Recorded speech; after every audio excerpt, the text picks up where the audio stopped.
Friends, good morning. મિત્રો, આજે આપણે ધોરણ 12 વિષય ગુજરાતીની અંદર પ્રકરણ 24 શરત એ નવલિકા શરૂ કરવા તરફ જઈ રહ્યા છીએ. મિત્રો, શરત પાઠ છે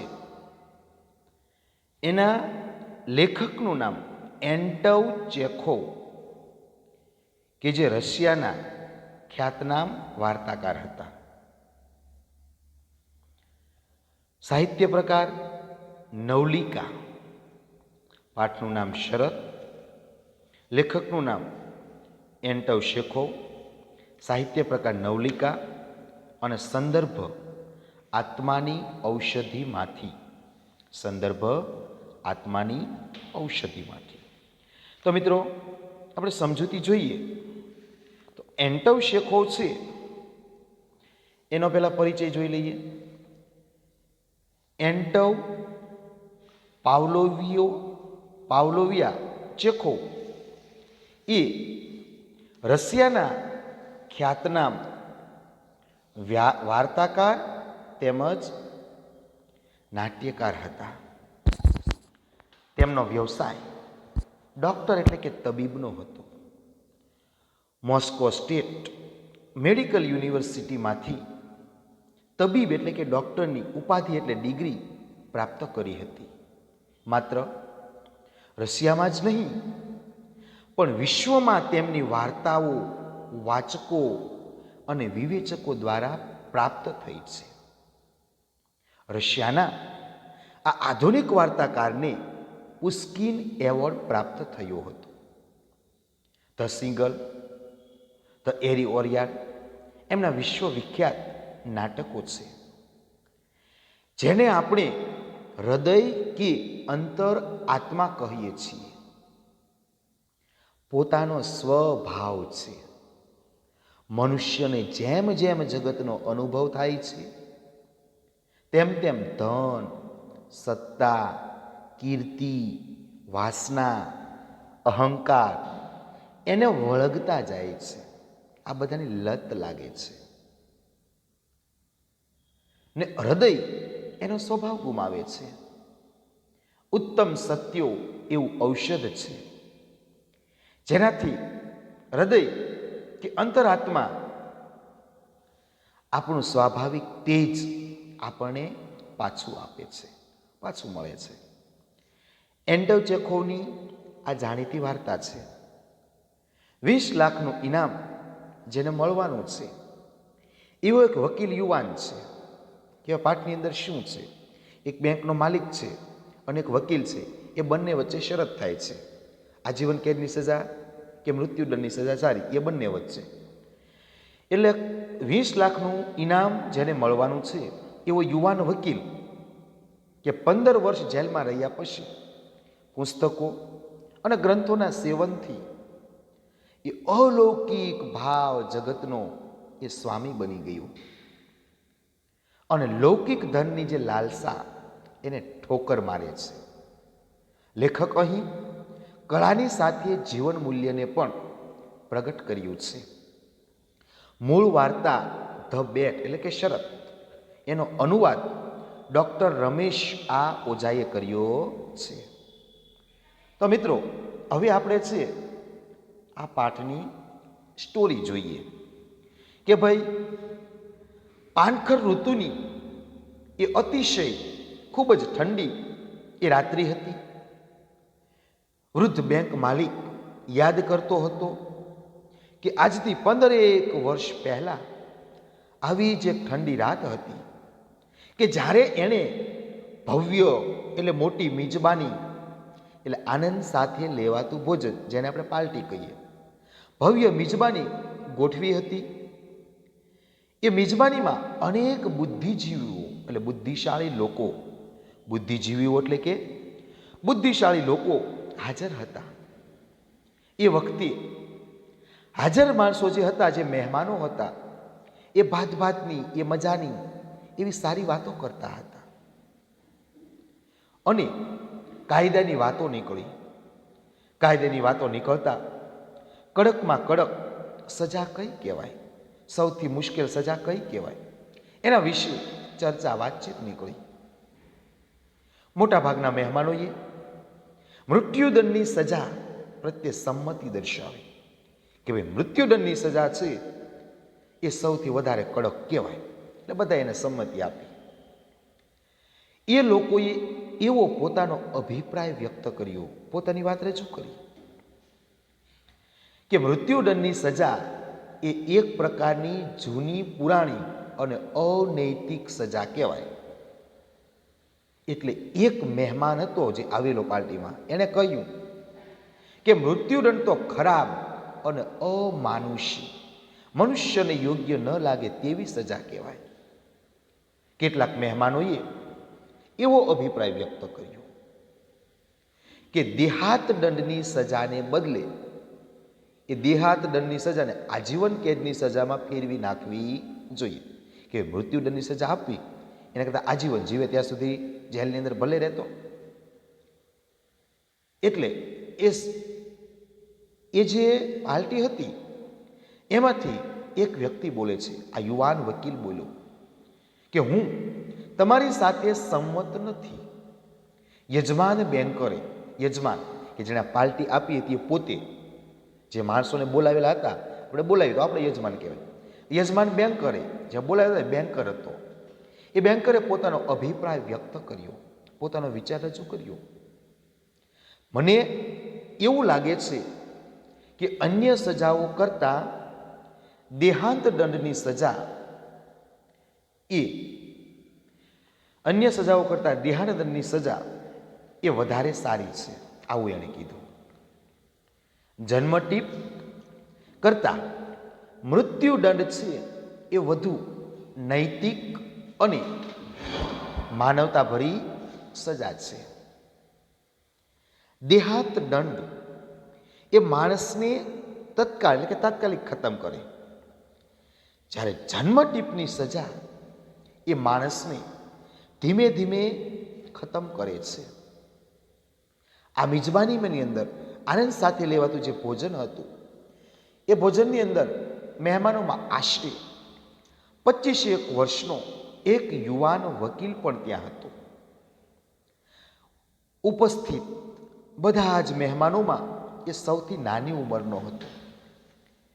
એ યુવાન વકીલનો અભિપ્રાય માગવામાં આવ્યો અને ત્યારે એ યુવાન વકીલે કીધું કે બંને પ્રકારની સજાઓ અનૈતિક છે. મૃત્યુદંડ આપવો કે આજીવન કેદ આપવી અનૈતિક જ કહેવાય, એ સારી ન કહેવાય. પરંતુ મારે જો દેહાંત દંડ અને જન્મટીપ એ બંનેમાંથી એકની પસંદગી કરવાની હોય તો હું જન્મટીપની સજા વધુ પસંદ કરું.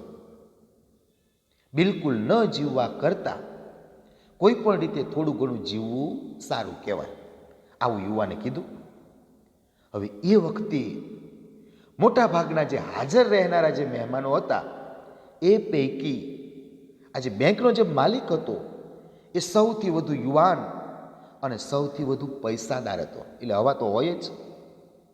વકીલની વાત સાંભળી એ ઉશ્કેરાઈ ગયો, દુઃખી થયો, ખોટું લાગ્યું એને.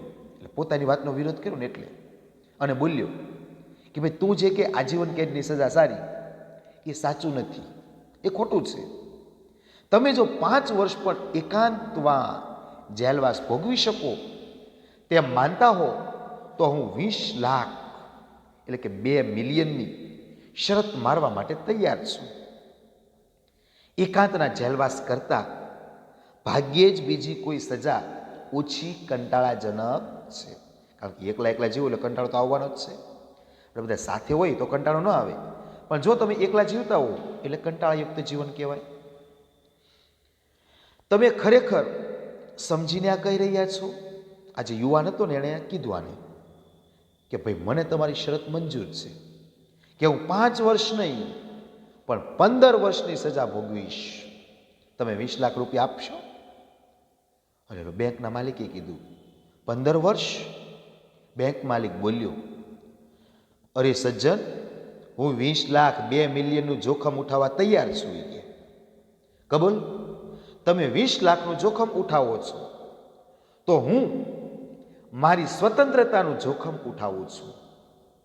અને વકીલે આ સાંભળી અને એને કીધું કે ભાઈ, બેંક માલિકે કીધું કે અરે યુવાન, તું છેલ્લો નિર્ણય લે એની પહેલા મારે તને 2 વાર તું બરાબર વિચાર કરી લેજે, 2 વાર વિચાર કરી લેજે કે પોતે જે નિર્ણય લે છે એ યોગ્ય છે. મારે મન આ 20 લાખ રૂપિયાની કાંઈ વિસાત નથી, કાંઈ ઓકાત નથી, પણ તારા માટે આ જિંદગીના 15 વર્ષ એ ઉત્તમમાં ઉત્તમ વર્ષ ગુમાવવા પડશે, ધ્યાન રાખજે. અને તારા જેવા અવિચારી વિચાર ન કરનારા યુવાન બહુ ઓછા હોય છે. એક વાત ન ભૂલતો કે ફરજિયાતપણે ભોગવવી પડતી સજા કરતાં આ સ્વયં સ્વીકૃત, પોતે સ્વીકારે એ સજા વધારે કઠોર લાગતી હોય. આપણને કોઈ સજા આપે તો એક વાત અલગ છે, પણ હાથે કહીને આપણે સહન કરીએ તો એ વધારે ખરાબ કહેવાય.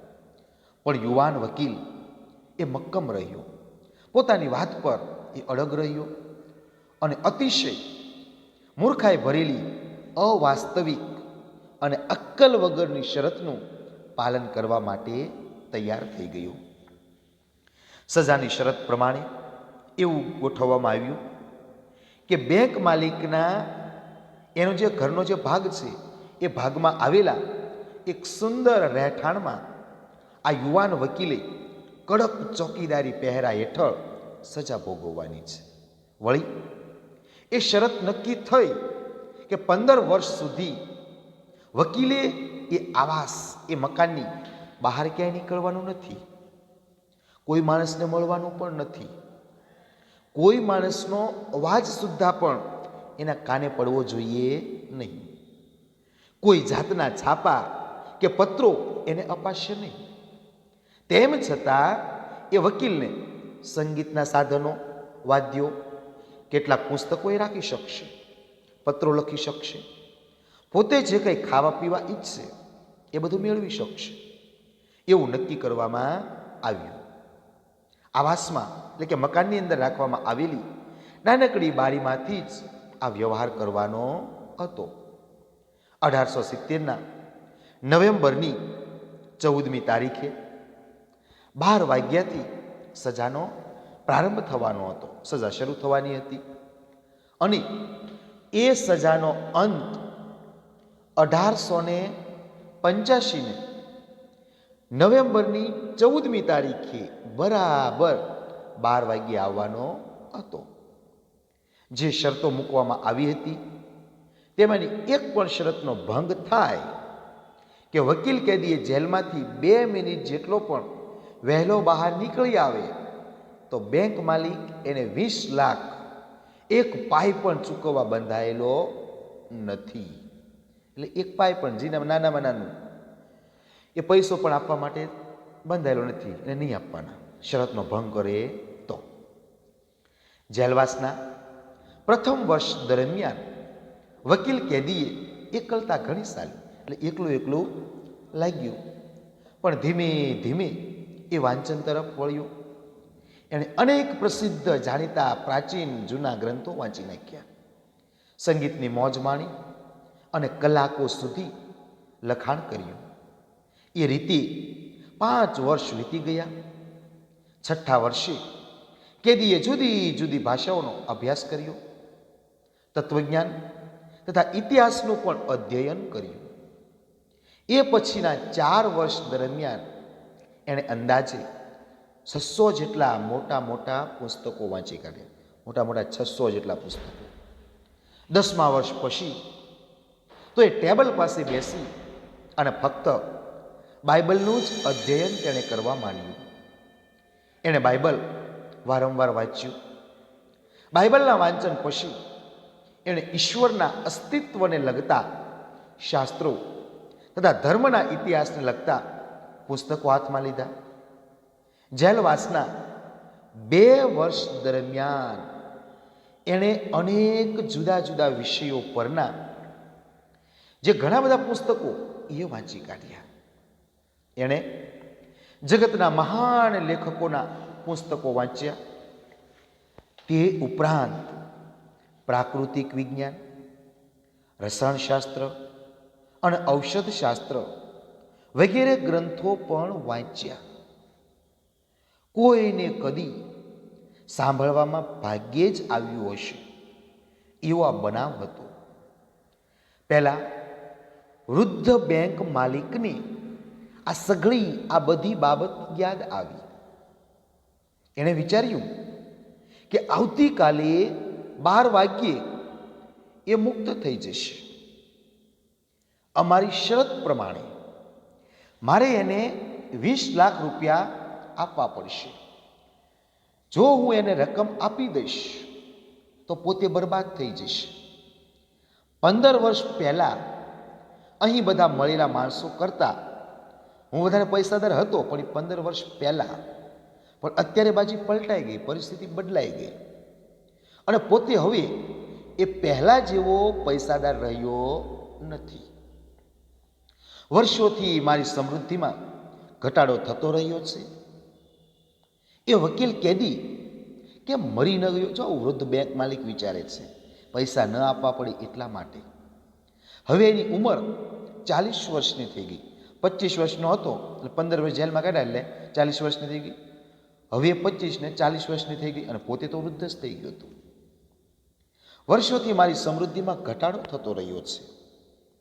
એ વકીલ કેદી કે મરી ન ગયું, મારી પાસે બાકી રહેલી છેલ્લામાં છેલ્લી પાસે એટલે એના પાસે પૈસા જે રૂપિયા છે એ બધા એને આપી દેવા પડશે. એ લઈ જશે, પરણશે અને મજા કરશે. જ્યારે મારે એક ભિખારીની જેમ એની સામે ઈર્ષ્યાથી જોતા રહેવું પડશે. ના ના, આ તો ભારે થઈ.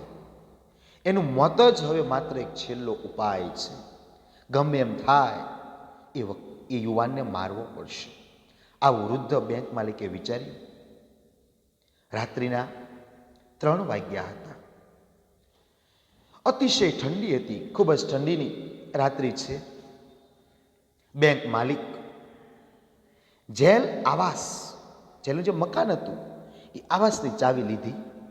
જે ચોકીદાર હતો એની પાસે ખબર વગર ચાવી લઈ લીધી. લાંબો કોટ પહેર્યો અને ઘરની બહાર નીકળ્યો યુવાનને મારવા માટે. જેલ પાસે જઈ એણે 2 વાર ચોકીદારને બૂમ પાડી, પરંતુ કંઈ જવાબ ન મળ્યો. હવામાનથી બચવા ચોકીદારે આશ્રય સ્થાન શોધી લીધું હતું. એ ઠંડી ખૂબ હતી, ચોકીદાર પણ સૂઈ ગયો હતો અને હવે ક્યાંય જઈને ઊંઘી ગયો હતો.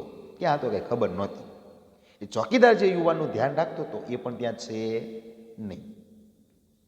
વૃદ્ધ બેંક માલિક વિચારવા લાગ્યો કે જો હું મારા ધાર્યા પ્રમાણે કરું તો લોકોને સૌ પ્રથમ શંકા ચોકીદાર ઉપર પડશે.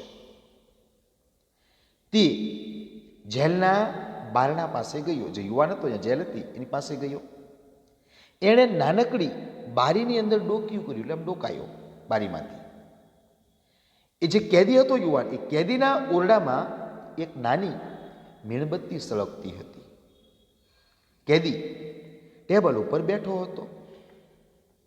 કેદીની પીઠ સિવાય એટલે પાછળના ભાગ સિવાય કશું દેખાતું નહોતું. ટેબલ પર અને ટેબલની બાજુમાં પાથરેલી શેતરંજી પર ખુલ્લા પુસ્તકો દેખાતા. 5 મિનિટ પસાર થઈ એટલે કે પૂરી થઈ. કેદી હજુ હાલતો ચાલતો નહોતો. બેંકના માલિકે બારણા પર ટકોરો માર્યો, બારણું ખખડાવ્યું. જો કેદી સૂઈ ગયેલો છે. ચોકીદારે સૂઈ ગયો, કેદી સૂઈ ગયો. ટકોરો, બારણું ખખડાવ્યું. તેમ છતાં પણ આ કેદી હાલ્યો ચાલ્યો નહીં, હલનચલન ન કર્યું. ત્યારબાદ બેંક માલિકે બારણાનું તાળું તોડી નાખ્યું અને તે ઓરડામાં દાખલ થયો અને એણે એ પાતળા દુબળા થઈ ગયેલા માણસ વકીલને જોયો. એ નિંદ્રામાં ઊંઘમાં ડૂબેલો હતો.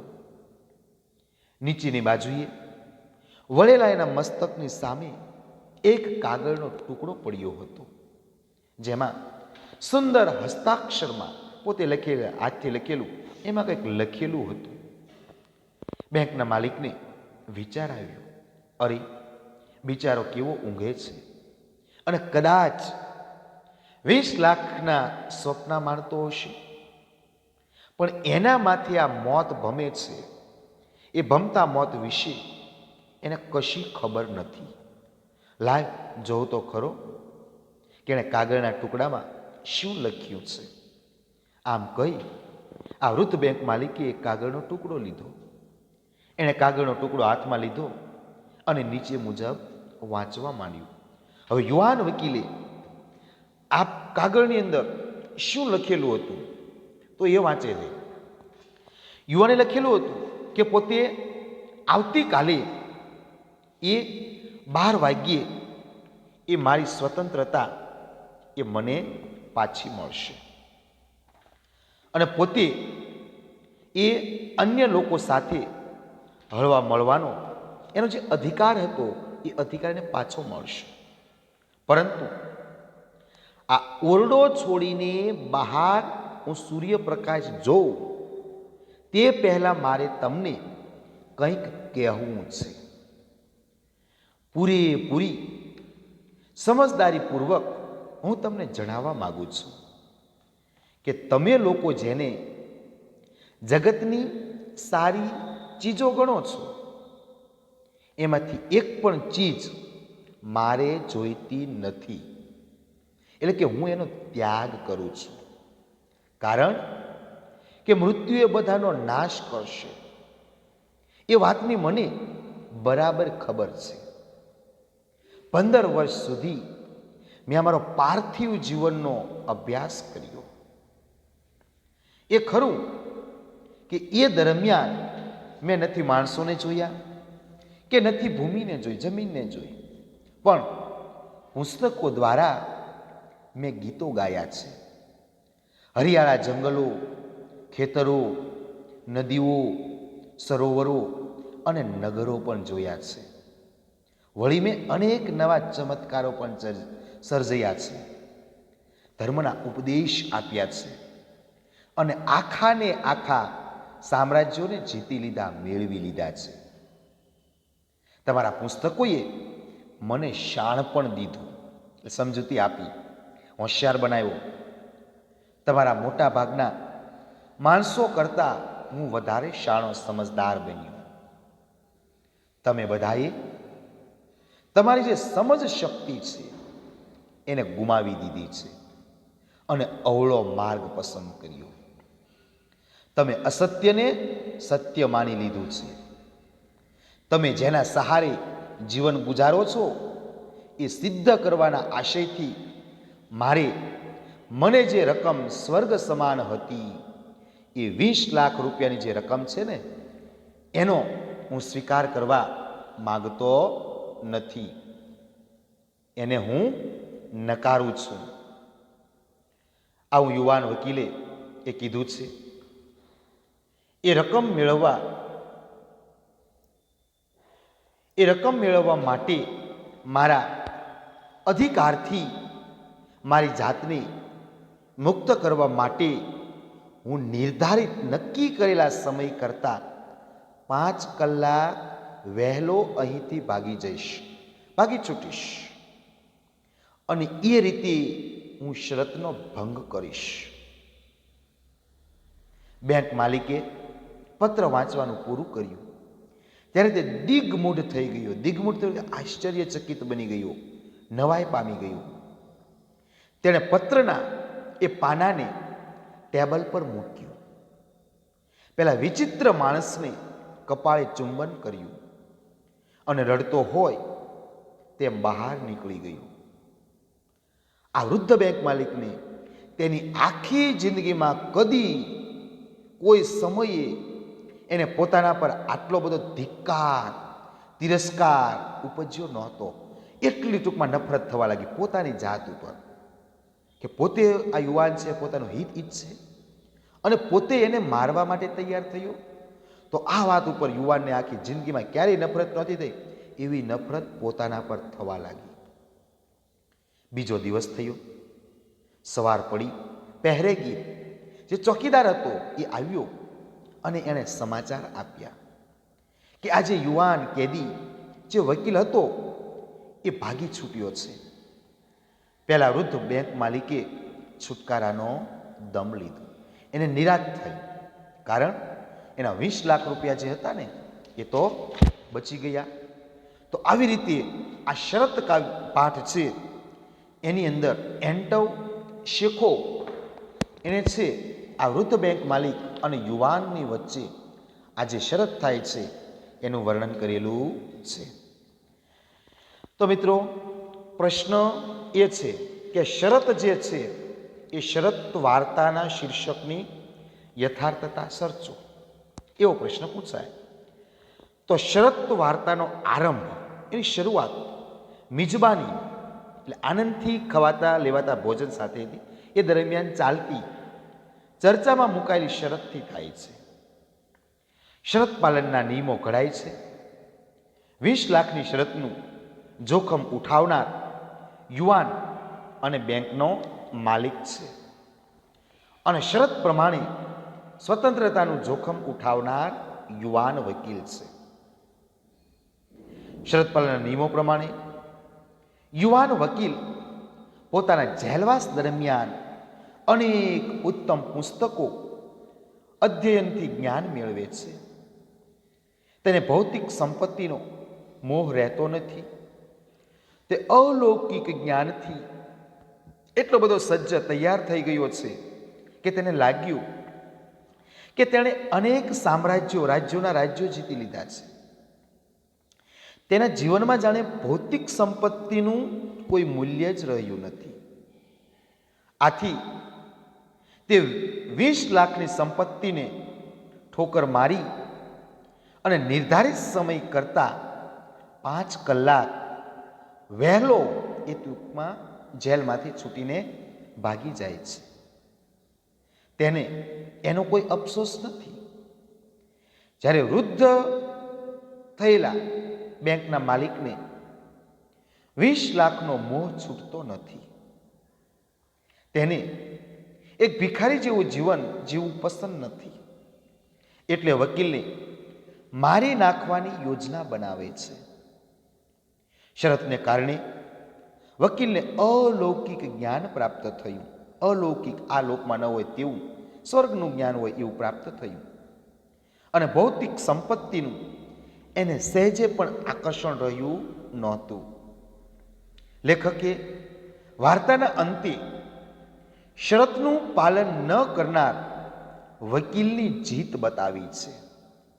એ દ્રષ્ટિએ આ વાર્તાનું શીર્ષક એ શરત યથાર્થ યોગ્ય બને છે.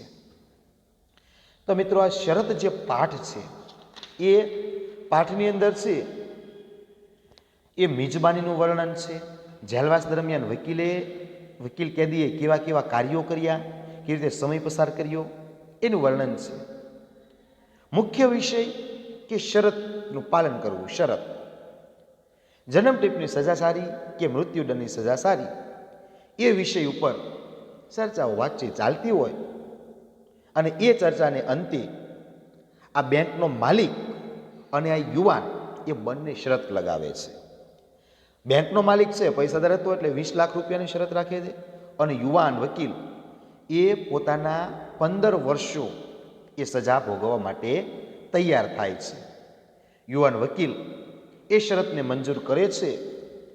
એટલું જ નહીં, 5 વર્ષ નહીં પણ 15 વર્ષની સજા ભોગવવા માટે આ યુવાન વકીલ તૈયાર થયો.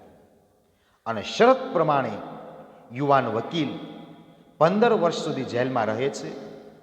પરંતુ ત્યાં અનેક પુસ્તકો અને ગ્રંથોના વાંચનથી તેને અલૌકિક જ્ઞાન પ્રાપ્ત થયું, અને ભૌતિક ભોગવિલાસનું આકર્ષણ એને છૂટી જાય છે. આ વાર્તામાં લેખકે યુવાન વકીલના પાત્ર દ્વારા સારા પુસ્તકોનું સેવન એ વ્યક્તિના જીવન મૂલ્યોમાં કેવું પરિવર્તન લાવે છે તે સમજાવ્યું છે. એટલે આપણે પણ હંમેશા સારા પુસ્તકોનું વાંચન કરવું કે જેથી આપણું જીવન સારું બને. અને બેંક માલિકની જે સ્વાર્થી મનોવૃત્તિ છે એને પણ ઉજાગર કરી, એને પણ જણાવી એટલે આપણે સ્વાર્થી પણ બનવાનું નથી. પુસ્તકોનું વાંચન કરવાનું છે અને સ્વાર્થી બનવાનું નથી. તો આ એન્ટવ ચેખોવની વાર્તા ધ બેટનો એ ડૉક્ટર રમેશ ઓઝાએ એ સરસ અનુવાદ કર્યો છે. તો મિત્રો અહીં આપણે આ ભાગ અહીં પૂર્ણ કરીએ છીએ.